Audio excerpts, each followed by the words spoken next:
सुनते हैं कि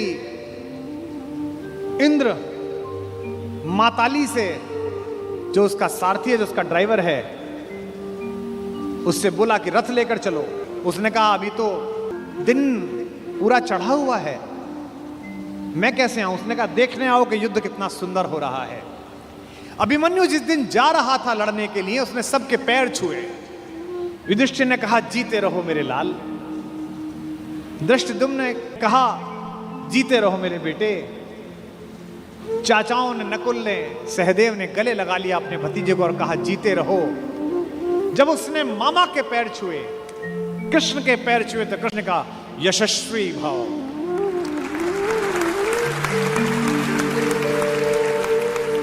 जब अभिमन्यु शिविर से बाहर निकला और कृष्ण देखने लगे, तो द्रौपदी ने कहा मेरा बेटा जीवन की सबसे बड़ी लड़ाई लड़ने के लिए जा रहा है कान्हा, सबने उसको जीते रहो का आशीर्वाद दिया, तुमने नहीं दिया। तुमने उससे यशस्वी भव का आशीर्वाद दिया, जीते रहो क्यों नहीं बोला? क्या तुम्हें युद्ध के परिणाम में कोई शंका है? तो कृष्ण ने जो बात कही वही जीवन के युद्ध में भरत वाक्य बनाना। माधव ने कहा कि कृष्णा मैं नहीं जानता कि आज के युद्ध का परिणाम क्या होगा, पर मैंने जो शिक्षा अपने भांजे को दी है, मैं ये दावे के साथ कह सकता हूं कि महाभारत के रण में जीते या हारे कोई भी, लेकिन सबसे बड़े और उज्जवल योद्धा के रूप में मेरे भांजे का नाम लिखा जाएगा, अभिमन्यु का नाम लिखा जाएगा। महाभारत में जब जब पढ़ता हूं, युद्ध का एक एक दिन बढ़ता चला जाता है और मुझे कृष्ण के ऊपर बेचैनी प्रारंभ हो जाती है। मुझे लगता है अब तो कूदो, अब तो करो, अब तो कुछ करो। वो कुछ भी हो जाने देते हैं। जब नारायण श्रीहरि ऊपर से नीचे चले, राम के अवतार के बाद मर्यादा पुरुषोत्तम बड़े ठाकुर के अयोध्या से विदा होकर साकेत पहुंचने के बाद ये योजना बनी कि अब छोटे ठाकुर को नीचे भेजा जाए, तो सारे देवी देवता, सारे नक्षत्र भी पृथ्वी पर चलने के लिए आतुर हुए। सदा ऐसा होता है। शेषनाग आ गए थे लक्ष्मण के रूप में, सब लोग नीचे आ ही जाते हैं। सूर्य भी तैयार हो गया, इंद्र भी तैयार हो गए, सबने अपने अपने अंश भेजे पृथ्वी पर। इंद्र का अंश कौन है? अर्जुन है। सूर्य का अंश कौन है? कर्ण है।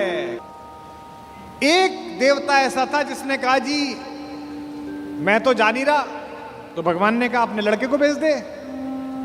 उसने कहा मेरे को तो अपने लड़के से बहुत प्यार है, मैं तो भेजूंगा नहीं, और मैं इतने दिन दूर कैसे रहूंगा, मेरा बेटा तो इतना सुंदर है। वो देवता था चंद्रमा। इस चंद्रमा को शुरू से ही शिकायत रहती है। अच्छा, भगवान का तो वंश था। भगवान ने कहा कि अजीब आदमी है तू, हमारे ही घर के लोग नहीं जाएंगे तो दुनिया क्या कहेगी?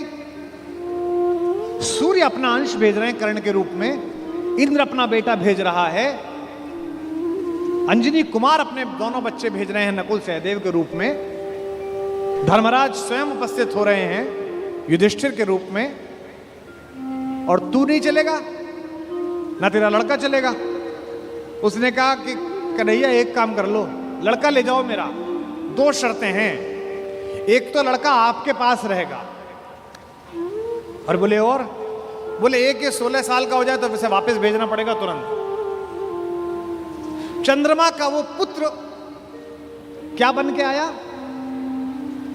कृष्ण का प्राणों से प्रिय भांजा अभिमन्यु बनकर उपस्थित हुआ। चंद्रमा के पुत्र के रूप में जन्म लिया। और भगवान का अगर कोई योग्यतम शिष्य है जिसने भगवान से शस्त्र विद्या सीखी है, वो अर्जुन का बेटा अभिमन्यु है। अपने पिता की तेजस्विता से भी वो आगे है। इस समय दुनिया की IVF लैब्स ये बता रही हैं कि प्रसव के काल में जो कुछ सुना पढ़ा गया है उसका बच्चे पर असर पड़ता है। और हमारे यहाँ हजारों वर्षों से माएं प्रसव के दिनों में गीता का पाठ कर रही हैं, बाल गोपाल का चित्र सामने लगा के रखती हैं कि उनके घर में भी कन्हैया जैसा बालक पैदा हो, राधा रानी जैसी बिटिया पैदा हो। ये हम सब का मन है, पहले से परंपरा से आया है हमारे यहाँ। तो चंद्रमा ने अपने पुत्र को अभिमन्यु बनाकर भेजा। एक दिन ऐसा आया महाभारत के युद्ध में, जब योजना पूर्वक कुरुक्षेत्र के मैदान से खींचकर अर्जुन को अलवर की तरफ ले जाया गया। मत्स्य प्रदेश की तरफ, विराट की नगरी की तरफ। अर्जुन युद्ध की सीमा क्षेत्र के बिल्कुल आखिरी हिस्से पर पहुंच गया, जहां से सूर्यास्त से पहले लौटना संभव नहीं था। अब यह पांडवों के शिविर में चर्चा का विषय बना कि ये जो चक्रव्यूह सजा दिया गया, इसे तोड़ेगा कौन? किसी को नहीं आता तोड़ना, इसमें घुसना ही नहीं आता, केवल अर्जुन को आता है। तब अभिमन्यु ने कहा कि ताऊ जी, मुझे इसमें घुसना आता है, क्योंकि जब पिताजी मां को यह बात सिखा रहे थे तो मैं गर्भ में था और मैंने ये विद्या सीखी थी। तो बोले बेटा बहुत अच्छा है, फिर निकलना भी आता होगा? बोले नहीं, जब तक उन्होंने इससे बाहर आने का मार्ग बताया तोड़ने का, तब तक मां सो गई, तो मैं बाहर निकलने का नहीं सीख पाया। सारे चाचाओं ने और ताऊओं ने कहा कोई बात नहीं बेटे, तू तोड़ दे, निकाल तो हम लेंगे। भाई महाबली भीम, जिसकी एक मुष्टिका से विंध्याचल के पर्वत छोटे हो गए, जहां जहां उसका पैर पड़ा हिंदुस्तान में 1,00,000 जगह है जहां भीम बैठिका है। जिस पत्थर पे चले जाओ बड़ा सा गड्ढा है, बोले ये भीम का पांव रख पड़ा हुआ है। ये देश महान है, इस देश में 2-3 जगह हर जगह मिलती हैं माता सीता की रसोई, जहां जाओ वो मां की रसोई मिलती है। क्या बढ़िया प्रतीक शास्त्र है। दुनिया के 44 देश घूम लिए, इसी क्षण भी अगर भगवान वापस बुलाए और ऊपर बुला के पूछे कि तेरे सत्कर्मों के कारण तुझे देश चुनने का अवसर दिया जाता है, तो मैं दुनिया के सारे देश छोड़कर फिर यही चुनूंगा जहां की मिट्टी में गोपाल लेटा है, जहां के पर्वत पर्वत पर हमारी मां ने भोजन बनाकर उन पर्वत श्रृंखलाओं को तपस्या का केंद्र बना दिया है, जिसके रेणु रेणु पर अपने चरण रखकर राघवेंद्र सरकार भगवान श्री राम मर्यादा पुरुषोत्तम ने और लीलाधर योगेश्वर कृष्ण ने जिसे चंदन बना दिया है। भगवान चुप रहे, किसी ने उनकी सलाह न ली। सेनापति धृष्टद्युम्न थे, द्रुपद पुत्र। सेनापति ने योजना की कि कोई बात नहीं बेटा, मामा ने भांजे को आज्ञा दी कि कोई बात नहीं, तू चला जा इसके अंदर और हम सब तुझे निकाल लेंगे। इतिहास गवाह है, तारीख गवाह है कि अभिमन्यु ने उस चक्रव्यूह को तोड़ा और चक्रव्यूह के दूसरे चक्र में ही पांडवों की सेना को बाहर कर दिया गया और चक्रव्यूह में वो अकेला रह गया। क्या लड़ा, अद्भुत युद्ध हुआ। सुनते हैं कि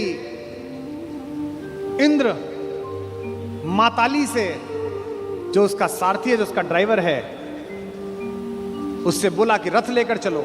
उसने कहा अभी तो दिन पूरा चढ़ा हुआ है, मैं कैसे आऊं? उसने कहा देखने आओ कि युद्ध कितना सुंदर हो रहा है।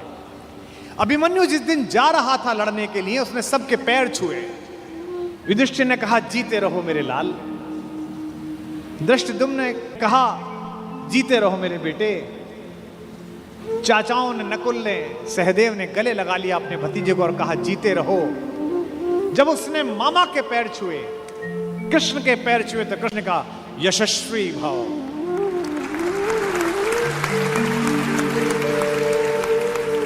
जब अभिमन्यु शिविर से बाहर निकला और कृष्ण देखने लगे, तो द्रौपदी ने कहा मेरा बेटा जीवन की सबसे बड़ी लड़ाई लड़ने के लिए जा रहा है कान्हा, सबने उसको जीते रहो का आशीर्वाद दिया, तुमने नहीं दिया। तुमने उससे यशस्वी भव का आशीर्वाद दिया, जीते रहो क्यों नहीं बोला? क्या तुम्हें युद्ध के परिणाम में कोई शंका है? तो कृष्ण ने जो बात कही वही जीवन के युद्ध में भरत वाक्य बनाना। माधव ने कहा कि कृष्णा मैं नहीं जानता कि आज के युद्ध का परिणाम क्या होगा, पर मैंने जो शिक्षा अपने भांजे को दी है, मैं ये दावे के साथ कह सकता हूं कि महाभारत के रण में जीते या हारे कोई भी, लेकिन सबसे बड़े और उज्जवल योद्धा के रूप में मेरे भांजे का नाम लिखा जाएगा, अभिमन्यु का नाम लिखा